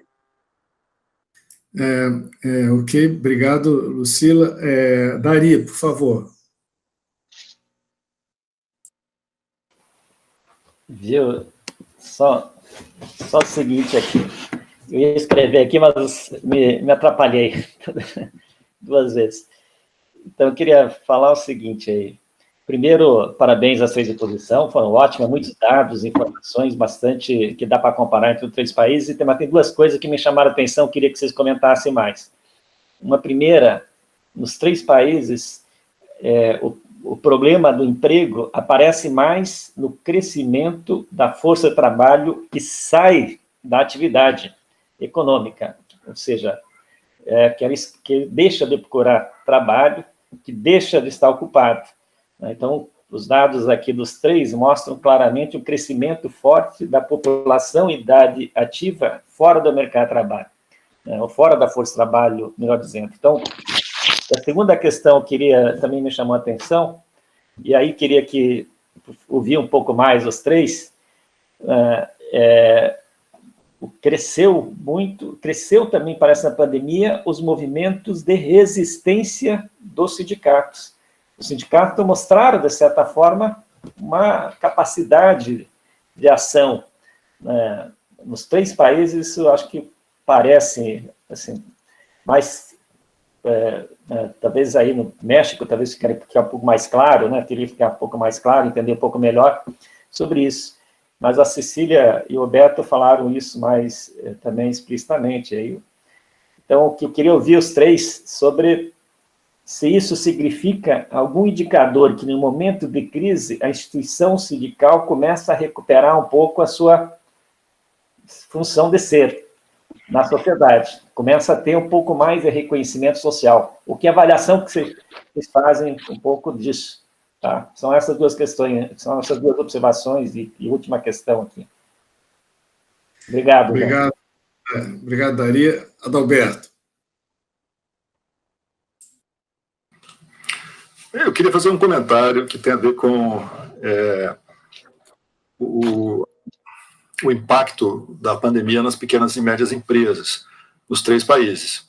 No Brasil, o governo adotou uma política de salvamento das empresas que excluiu as pequenas e médias empresas, porque o recurso, 17 bilhões de reais, pouco dinheiro, foi passado para os bancos privados, que teriam que emprestar juros de 3,75% ao ano.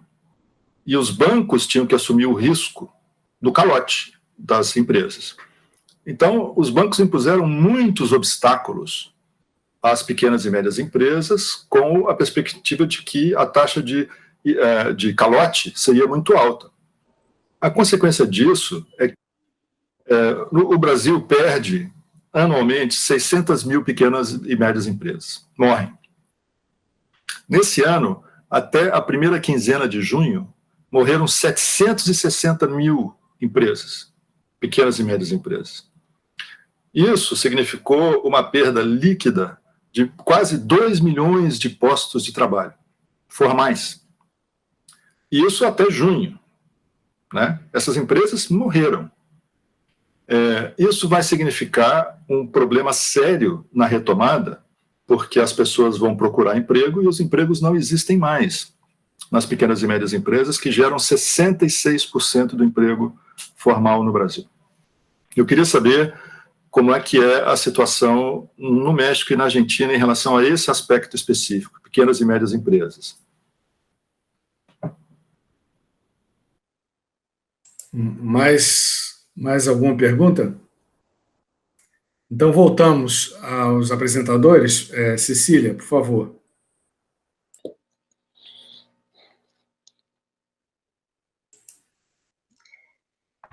Bien, bueno, muchas gracias por las preguntas. Entiendo que lo de Lucila es para Roberto. Si no, Lucila, después hablamos, ¿eh? Bueno. Sí, es para Roberto. Bueno, entonces, los comentarios, muchas gracias, Daría, Adalberto. Bien, lo que yo veo, en realidad, habría dos cosas.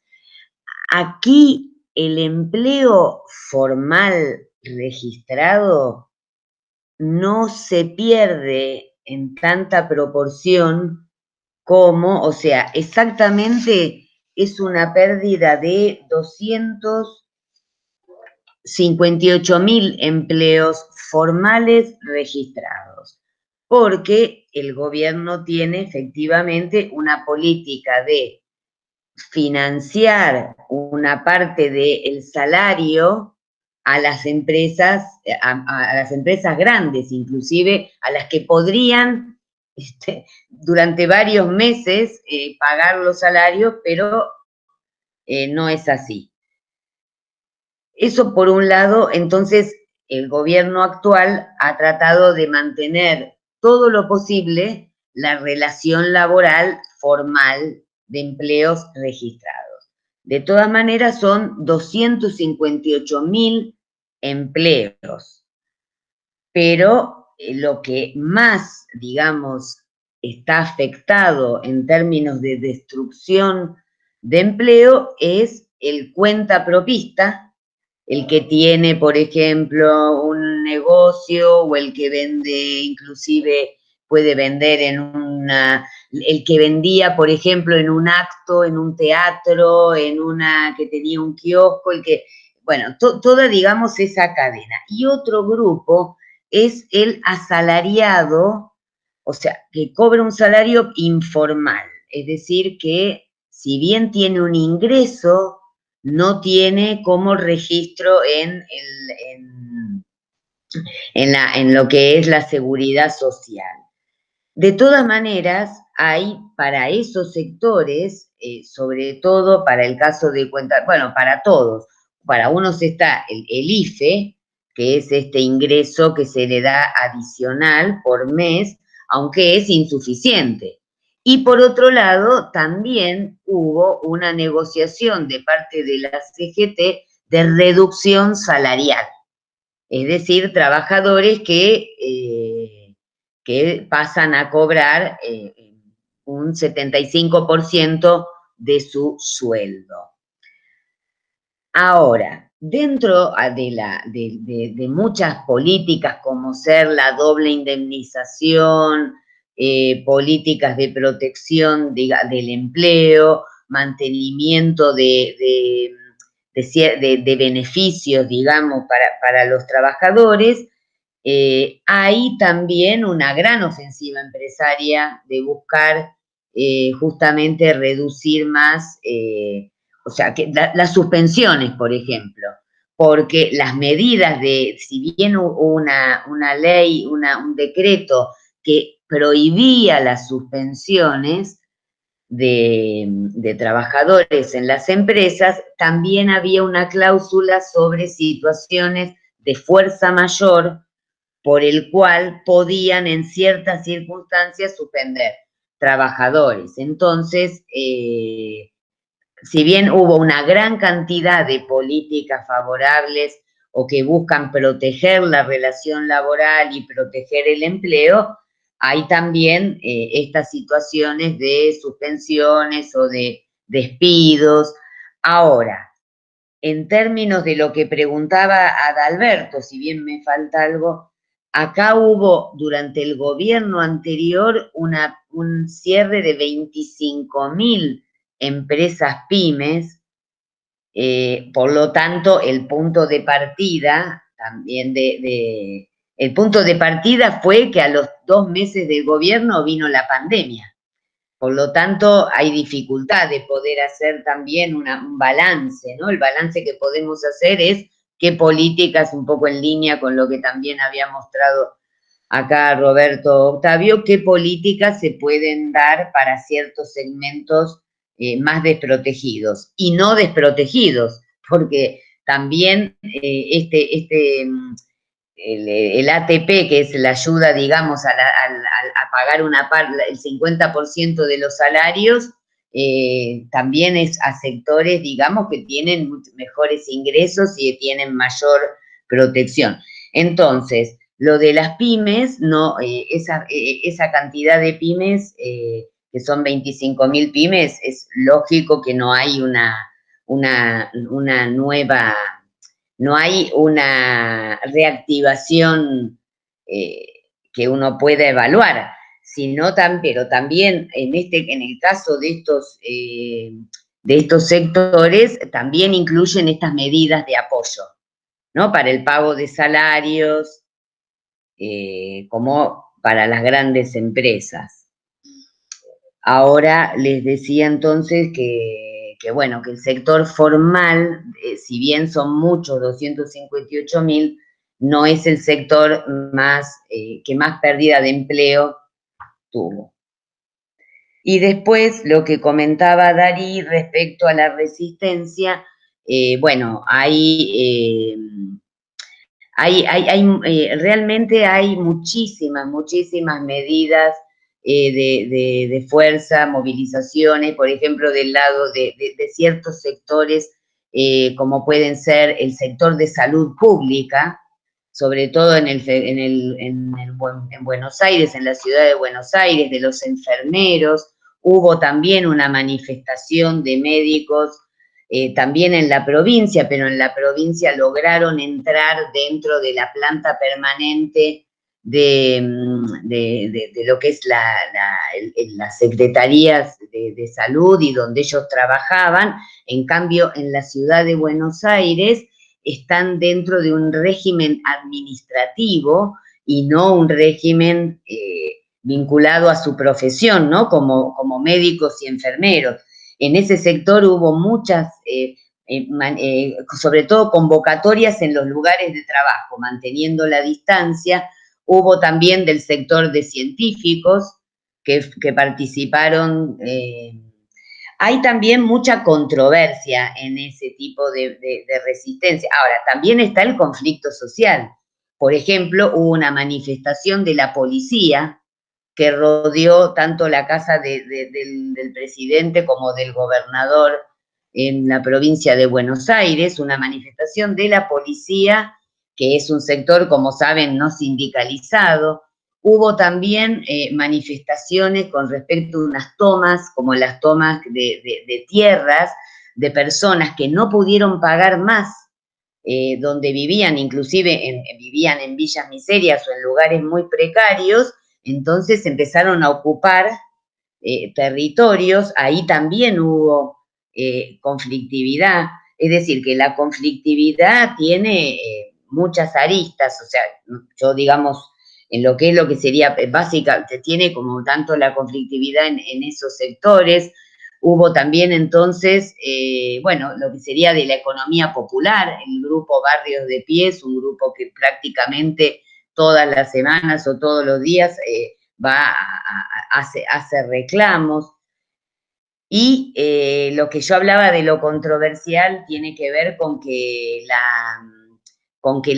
la movilización, aunque se haga con protección, con barbijo, o se haga cuidándonos en el sentido del distanciamiento, el distanciamiento de 2 metros o de 1,5 metros a veces es muy difícil de mantener y es controversial en ese sentido. Yo, por ejemplo, no estoy de acuerdo con movilizarme, por más legítimo que sea, pero bueno, yo soy un sector protegido, soy asalariada, sigo cobrando, o sea, me siento beneficiada, como que siento que en los casos, son los casos de las personas que tienen pueden vivir un asco, una pandemia en las mejores condiciones.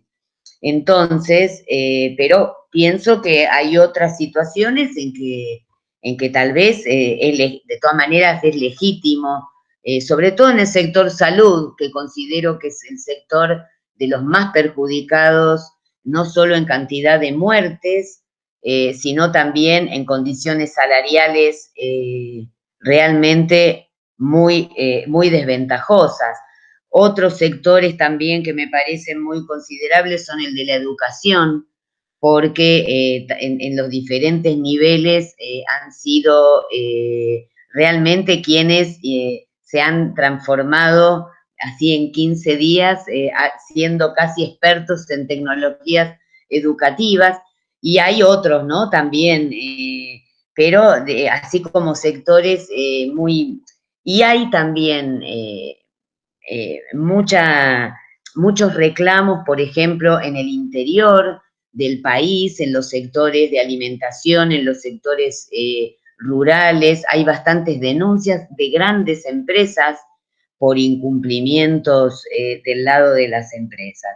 Pero, bueno, una de las preguntas que yo pienso que tenemos que hacer en pandemia es huelga sí o no, movilizaciones sí o no, ¿no? Porque realmente sabemos que la movilización implica mayores contagios, por más que tengamos protección o por lo menos más exposición o posibilidad de contagio. Y pienso que es importante, por lo menos en el caso que yo evalúo de Argentina, que la acción sindical, ya sea sobre todo, digamos, de algunos sectores, ha sido constante, ¿no? O sea, ha sido permanente, no podemos decir que no hubo, y también inclusive de algunos sectores de la CGT en la participación, por ejemplo, de la ley de teletrabajo, que es una ley que se va a aplicar 90 días después de terminada el ASPO. Ha habido como más de 10 proyectos sindicales. Entonces, inclusive también hay parte de que esperemos que se implemente un impuesto de solidaridad, de lo que sería el impuesto a la riqueza, pero llamado de otra manera. También es un proyecto que viene de sectores sindicales, ¿no? El sector de la CTA, de los trabajadores. Entonces, hay como uno podría decir que la resistencia es importante y fuerte y permanente, por suerte. Gracias, Cecilia. Otávio, por favor. Sí. Bien, trataré de responder a las preguntas que se leyeron. También en el chat yo alcancé a recuperar una pregunta de Patricia Tropia. Todas son en el mismo sentido.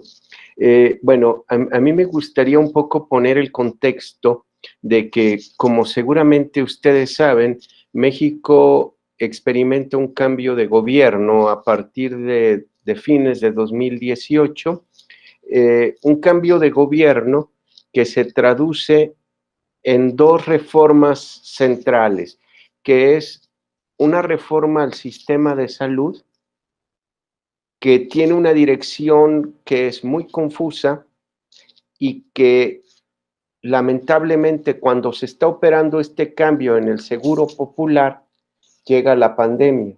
Entonces, la posibilidad de atención, si de por sí ya era precario el sistema de salud, cuando se está haciendo esta modificación, todavía nos vuelve más vulnerables. Por otro lado, hay una reforma laboral que aún no tiene claridad en el sentido. Tenemos una reforma de 2012, que es una reforma que individualiza el conflicto, es una reforma claramente neoliberal, y la reforma que se hace con este nuevo gobierno que responde a la firma del Tratado de Libre Comercio. Entonces, esta reforma última que se hace con el gobierno de Andrés Manuel López Obrador garantiza libertad sindical, cuestión que es muy compleja en México, garantiza un cambio en los conflictos laborales, es decir, los juicios que hay cambian, se supone que tendrán que cambiar los tribunales laborales, pero esto no se ha resuelto. Entonces, México se encuentra en un momento de poca claridad del conflicto social y laboral. Y por el momento que estamos viviendo, cualquier conflicto laboral es un conflicto político, dependiendo del vínculo que se tenga con el nuevo grupo en el poder. Seguramente ustedes oyeron, hay un conflicto, por ejemplo, en la Agencia de Noticias del Estado mexicano, donde un sindicato vinculado a los abogados laboralistas está demandando a la propia empresa que es del Estado. Con esto quiero plantear que por el momento la conflictividad laboral está explotando, pero no explotando en el sentido de que haya mucha lucha, sino que parece más bien una pugna por el poder político administrativo. Si a mí me preguntan si en este periodo se incrementó la lucha laboral, yo creo que no, que más bien se desarticuló, que a mí me parece que es una realidad permanente mexicana. Sé de grandes movilizaciones, por ejemplo, el sindicato de la Volkswagen en Puebla, que emplaza huelga pidiendo el reparto de utilidades, pero fuera de eso no hay mayor movilización por el momento. ¿Qué sucede? Que la parte laboral sigue regida por el modelo de la ley de 2012. Y entonces, por ejemplo, teníamos una cuestión que yo creo que nadie puso atención, y es que en el caso de una emergencia sanitaria, solamente se podía suspender el trabajo durante un mes. Después de un mes, se garantizaba solo el pago de un salario mínimo, lo cual era imposible de sostener por parte de los trabajadores. Y lo que se supo es que incluso la industria automotriz, cuando se vio obligada a parar la producción, no se pagó el salario completo. Y la exigencia de las armadoras, sobre todo las americanas, fue que los trabajadores tenían que regresar. Entonces se empezó a buscar el regreso independientemente del nivel del contagio. Y luego, tal como lo comenta Adalberto, hay una enorme destrucción de la empresa pequeña que tiene que ver con la falta de apoyos. Cuando hablamos de la empresa pequeña en México se confunde también con el autoempleo. Entonces la empresa pequeña es la más desprotegida y sin duda la ausencia de apoyos ha permitido o ha resultado en la destrucción de estas fuentes de empleo. Yo me atrevo, o sea, según yo entiendo, en México la mayoría de las empresas pequeñas no necesariamente garantizan el empleo formal, sino que muchas veces son empleos de tipo informal. Sin duda, creo que uno de los grandes problemas que se nos presenta, y me parece que por lo menos en México y en Brasil, es la enorme cantidad de población que queda fuera del mercado de trabajo, desalentados para buscar un puesto de trabajo. Que esto incrementa la pobreza, pero sin duda yo diría que se hace más suave, lo digo entre comillas, entre aspas, cuando tienes un ingreso de emergencia. Es importante que se entienda que en México no tenemos el ingreso de emergencia. Entonces, la cantidad de personas que están viendo afectada la sobrevivencia es muy grande. Y bueno, simplemente de acuerdo a los datos que se pueden recuperar de la CEPAL para todos los países de Latinoamérica, se está considerando que son 10 años los que nos va a tomar la recuperación. 10 años en los panoramas más optimistas y con estas políticas que la propia CEPAL ha insistido que se requiere el ingreso básico de emergencia. Entonces, en una condición como la mexicana, sin ingreso básico de emergencia, estamos en una condición que empeora. Hubo movilizaciones y, como les decía, las movilizaciones parecieran ser sociales, pero al mismo tiempo son laborales. Hubo movilizaciones de los médicos por no tener equipo suficiente para atender a los enfermos. Fueron manifestaciones, yo diría, desagregadas en algún hospital con una crisis.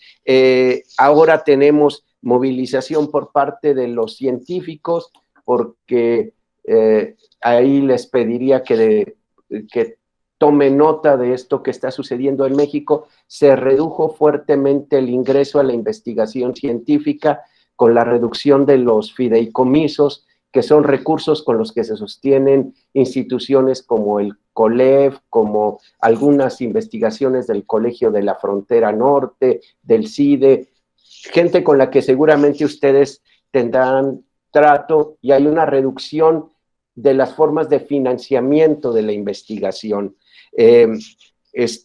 Al principio del sexenio hubo movilizaciones por parte de los trabajadores de la maquila, pero en mi perspectiva, y tal vez es una mirada muy parcial, lo que seguimos observando es la desarticulación de la lucha sindical. Voy a poner como ejemplo para concluir, los profesores de educación básica no fueron consultados en la forma en la que se estructura la política para las aulas, para las clases en línea. Y el acuerdo se dio con las televisoras, con Televisa, con TV Azteca, similares a Globo, son las que están organizando los cursos para la educación básica. Entonces, los profesores están en una condición muy extraña de cuál es su papel frente a este proyecto de educación.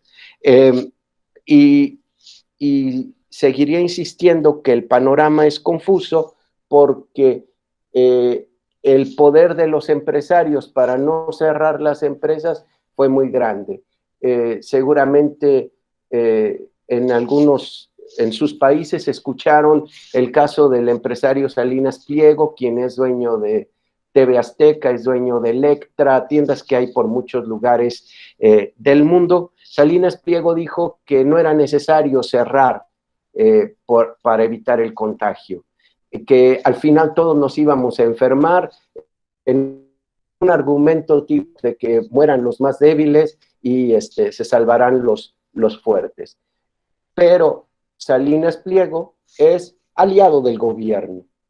Y entonces la reacción del área de la Secretaría de Trabajo, que para mi gusto es de las que más ha incidido en la defensa de los trabajadores en México, es decir, de las secretarías más eficientes, lo que hacían era en las conferencias de prensa del presidente evidenciar a la empresa que no cumpliera con la reglamentación. Esto no es más que avergonzar a los empresarios en público, pero no está solucionando el problema y no está garantizando ningún tipo de movilización. Bien, pues muchas gracias. Graças, Otávio. Agora, Roberto, 5 minutos, Roberto. Tá bom. Não, respondendo aqui a Lucila, veja, Lucila, esses estudos são estudos iniciais, não é? Eles estão baseados especialmente no PNAD Covid, que é uma pesquisa, né, da sociedade desenvolvida pelo IBGE e que se refere a esse período da pandemia, mas também a PNAD Continuum, né? A própria FGV, ela divulgou também outra pesquisa falando que a redução, constatando que houve uma redução na renda dos trabalhadores no primeiro trimestre da pandemia, ou seja, no período que vai de março até junho, de 20%, né, a renda média dos trabalhadores, portanto, né, e é claro, houve sim, na avaliação deles, né, a partir dos dados da PNAD Covid, houve uma redução de 25% para 22% na pobreza e de 5% para 3,5% na extrema pobreza. E a explicação é óbvia, ou seja, aquele dado que nós mostramos aqui, né, 43,9% dos domicílios, né, em 43,9%, pelo menos uma pessoa recebeu. Né, ou seja, na média, isso representou 86% do salário mínimo, é muita coisa. Para pessoas que, digamos, que não têm renda, ou têm uma renda muito pequena, tá certo? Isso significa uma elevação da renda. Né, se você considerar esse piso, né, houve para muitos uma elevação da renda. Então, né, evidentemente que ao atuar aí nessa base, né, isso provocou um efeito, né, no que se refere à pobreza e à extrema pobreza. Né. O impacto realmente é grande. E essa é uma situação contraditória, muito difícil a gente imaginar. Né, agora, o Otávio está falando que no México não houve nenhuma medida, né, de auxílio emergencial, né, similar a essa que aconteceu aqui no Brasil, né, e lá nós temos um governo, né, que se anuncia como sendo de centro-esquerda, né, Otávio? No caso do Brasil, um governo de extrema-direita, reconhecidamente, tá certo? O problema é que o governo foi forçado a tomar essa medida, ele não ia tomar essa medida. Depois de muita pressão, o governo anunciou um auxílio emergencial de R$200, e foi com essa proposta que o governo foi para o Congresso. Só que no Congresso houve uma reversão, e ao invés de R$200, foi aprovada uma medida de R$600, 3 vezes mais. Por 3 meses. Quando acabou os 3 meses, o próprio Congresso ampliou, estendeu por mais 2 meses. Tá certo? E agora o governo está numa situação em que está pressionado a continuar, porque a pandemia não acabou, mas, por outro lado, o governo também está, digamos, se beneficiando politicamente dos efeitos do auxílio, e tem trazido uma elevação, ou pelo menos uma interrupção na queda da popularidade do presidente. Então, ele começa a achar que essa pode ser uma ação, um campo de ação interessante politicamente, ao mesmo tempo que está pressionado para continuar fazendo alguma coisa. Então, numa situação muito estreita, né, porque, afinal de contas, eles continuam com a agenda ultraliberal, isso não foi modificado absolutamente, ou seja, eles mantêm esse norte, né, tem uma certa interrupção dessa agenda no período da pandemia, mas tem um norte apontado, já se fala em retomar as privatizações e tudo mais, né, e a chamada lei do teto, que, né, estabeleceu um patamar mínimo de despesas, né, no campo social e tudo mais, ela foi mantida, inclusive, e havia uma discussão, inclusive, no sentido de flexibilizar essa lei do teto para que houvesse a possibilidade de ter uma política de transferência de renda permanente, no caso do Brasil. Se falou na Renda Brasil, etc. e tal, como uma possibilidade de conversão do Bolsa Família num programa de Renda Brasil. Isso foi suspenso por enquanto, foi estendido o auxílio até dezembro, e o governo está jogando isso para o ano que vem, né, sempre, digamos, imaginando e calculando, sempre se anuncia alguma alternativa no sentido de retirar dinheiro de algum lugar, né, ou dos próprios trabalhadores, ou da classe média, né, dos ricos, nem pensar, ou seja, taxar grandes fortunas, herança, etc., está fora de cogitação, né, então tem aí uma situação complexa, não é simples de ser analisado. Provavelmente, né, o governo vai manter alguma política nessa direção, ao mesmo tempo em que manterá toda a sua agenda, porque uma coisa necessariamente não contradiz a outra. Ele pode tentar conciliar, claro, tem uma contradição, evidentemente, mas ele pode continuar, ele pede a convivência, uma convivência contraditória, não é? Então, enfim, digamos, a situação é um pouco essa. Agora, voltando à questão de Dari, eu acho que, e aproveitando também, e aí respondo também, em parte, outra dimensão da questão de Lucila, que eu acho que, assim, é preciso fazer uma diferença importante entre os efeitos da pandemia no período da pandemia, tá certo? E as consequências que vão vir depois. Eu acho que são dois cenários diferentes, né? Por isso que a gente procurou demarcar isso no começo. Né, tem aquele cenário do governo Lula-Dilma, é uma coisa, esse cenário que seguiu o governo Temer e Bolsonaro, que é muito parecido, tem uma linha de continuidade bastante importante entre os dois, mas no próprio governo Bolsonaro tem essa mudança de contexto que altera bastante, tá certo? Né, a situação e as necessidades de agir por parte do próprio governo e por parte daqueles que resistem a essas medidas, né? E o período seguinte, que é o período que vai suceder tudo isso. Então, por exemplo, uma das mudanças importantes é com relação à questão dos informais, e isso que aconteceu em relação aos trabalhadores, né, que ficam fora da força de trabalho, mas não fora da força de trabalho potencial, né, estão ali, naquele limbo, naquela situação, naquele contexto, que aumentou, né, de maneira espetacular, no caso do Brasil. E isso impediu que houvesse um aumento maior da taxa de desemprego, de desocupação, né? Mas é uma situação de bastante precariedade que está ali. E isso é uma situação de pressão que vai voltar. Esse pessoal retorna. Ao retornar, pressiona a taxa de desocupação que vai crescer, que vai continuar crescendo, porque a tendência tem sido essa durante toda a pandemia e no pós-pandemia também, muito provavelmente, né? Inclusive por causa dessa situação do pequeno negócio que não vai deslanchar, né? Por tudo isso que foi discutido aqui, colocado por Adalberto e reforçado pelos outros como uma tendência, né, inclusive. E a questão dos informais, ou seja, obviamente que vai restar, como normalmente acontece, como opção para as pessoas que não têm mais lugar no mercado de trabalho formal e mesmo aquele informal, tá certo? O trabalho por conta própria, tá certo? Da forma mais precária, mais desprotegida, mais desorganizada, não é possível. É isso que vai restar para muitos. Então, tendencialmente, isso vai crescer de maneira importante. É o que se espera depois dessa primeira fase. O que está segurando isso? Bom, primeiro, era o confinamento, estava impedido as pessoas de ir trabalhar, tá certo? Ou seja, a restrição da oferta e da demanda ao mesmo tempo. E segundo, o auxílio. O auxílio segurou as pessoas em casa. Bom, então eu tenho a opção agora de ficar em casa, tá certo? Com a renda que tinha, ou com a renda até melhor do que tinha antes, né? Não se expor, e tudo bem. Mas acabado o auxílio emergencial, as pessoas vão ter que voltar a trabalhar sob pena de comprometer sua própria subsistência, sobrevivência. Então,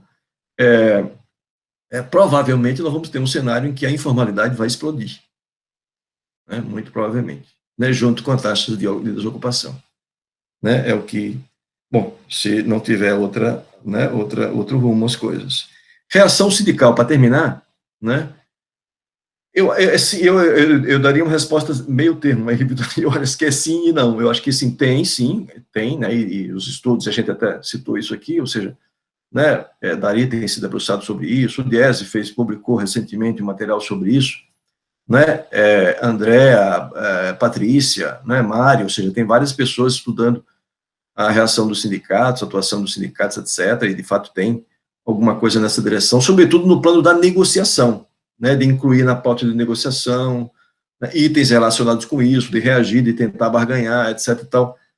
Mas isso não tem implicado em mudanças mais estruturais, do ponto de vista, bom, primeiro, mobilização, não tem sinais nessa direção, né, importantes, significativas. Segundo, não tem sinais de mudança na estrutura sindical, no sentido de fusão, de reorganização, porque do jeito que está, não dá. Agora mesmo né, saiu pesquisa mostrando que os níveis de sindicalização continuam caindo né, cada vez mais.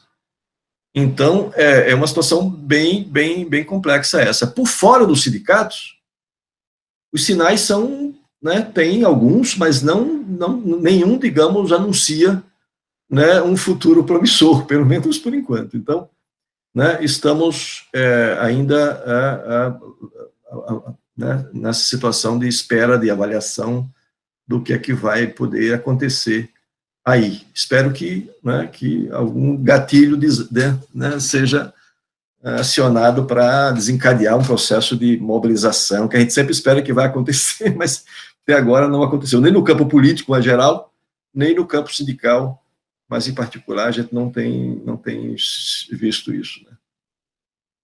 Bom, acho que comentei as questões que foram levantadas.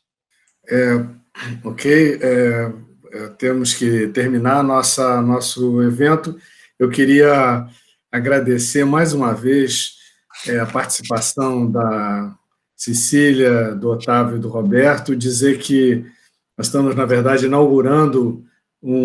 reinaugurando um diálogo latino-americano, agora através da internet, que eu acho que é uma coisa muito importante, que a gente deve manter com mais frequência, fazer esse tipo de debate com mais frequência, e agradecer muito a vocês por terem feito essas exposições com tanta clareza, né, com, enfim, tantos elementos novos para a gente pensar, inclusive, uma questão mais comparativa entre os países da América Latina, né?